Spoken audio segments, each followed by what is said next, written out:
چې اول الله پاک د دې مدرسې بنیاد کې خودلو او اول طالب پکې داخل شو حضرت آدم علیہ السلام. یاد دې درته الله پاک مدرسه جوړه کا او مدرسې کې اول طالب حضرت آدم داخل شو. الله پاک ورته اسماء خودل، نمونه ورته خودل، علم ورته خودلو او چې کله هغه علم سر ته ورسولو اسماء یاد کړ، نمونه ورته یاد شول. بیا الله پاک आवाज ورته وکړ چې آدم راشه.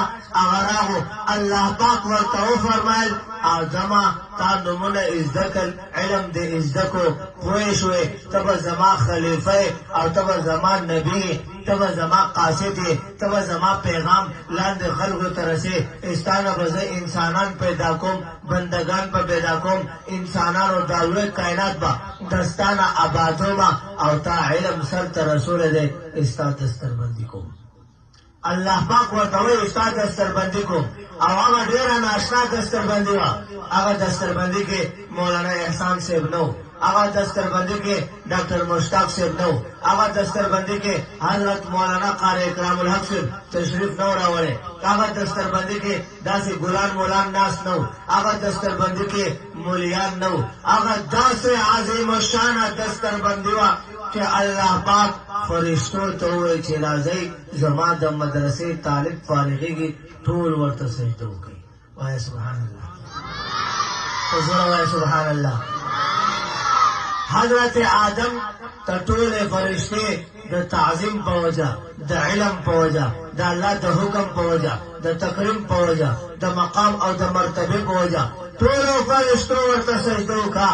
یو نیغ ودرېدلو، وایي زه خو نه دا طالب منم، نه دا مولا منم، نه دا پیغمبر منم، خدایا نه ستا دا مدرسه منم، زه خو سجده نه کوم.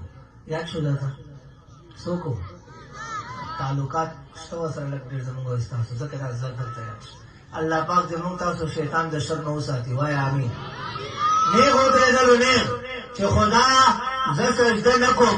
الله پاک ورته وایي ولې سجده نه کوې؟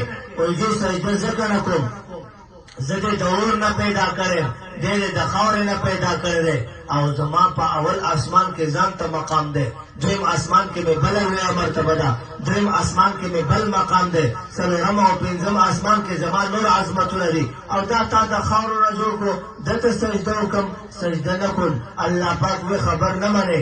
ابلیس ورته وی چې خبر نه منم.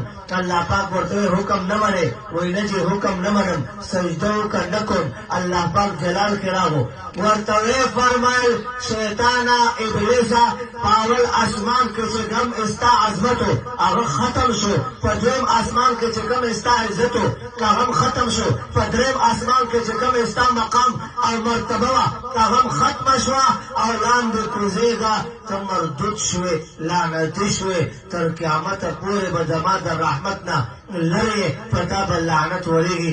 لاندې کوزېږه. لاندې را روان شو. چې لاندې راکوزېدو دغه دوران کې بیا رانیغ شو او خدای ته وایي خدایا دا نه دا انسان، دا حضرت آدم د لاسه دې زه ذلیله کړم، زه خو لاندې روان یم، خو زما دوه سوالونه دي، دوه دعاګانې کوم او دوه سواله کوم، دا دوه سوالونه خو قبول کا.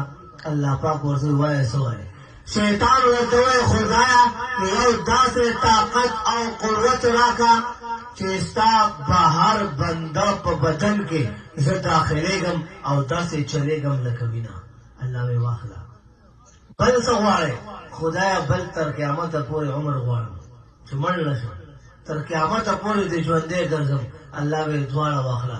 دونه ظالمو، دونه خبیثو، دونه هوښیارو، دونه داناو او زما او ستا دونه کلاو دشمنو چې کله دا دواړه څیزونه ورته میلاو شول بیا رانیغ شو او بیا وی لویه خدایا تا ما ته دا دواړه څیزونه راکړل، اوس واوره چې چېرته هم د ستا بنده وي او نیک انسان وي، مؤمن وي، زه به په هغه باندې حمله کوم، بره نه، ښکته نه او ګس اړخ نه او ښي اړخ نه، مخامخ طرف نه، شاته طرف نه، تر څو چې مې ستا دا بنده جهنم ته نه یې رسولی هغې پورې به په ارام نه کښېنم.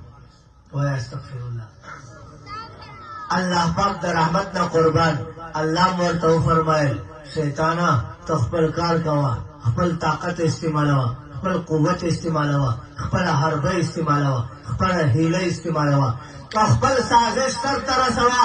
زما د بخپل ذات او خپل لوی ربوبیت قسم وي چې زما یو بنده ستا خبره ومني، دوکه شي او ستا په چال کې راشي، ستا د چال شکار شي او بیا ماته راشي، یوه اوښکه توی کړي، یوه اوښکه زه به د هغه ټول ګناهونه معاف کوم.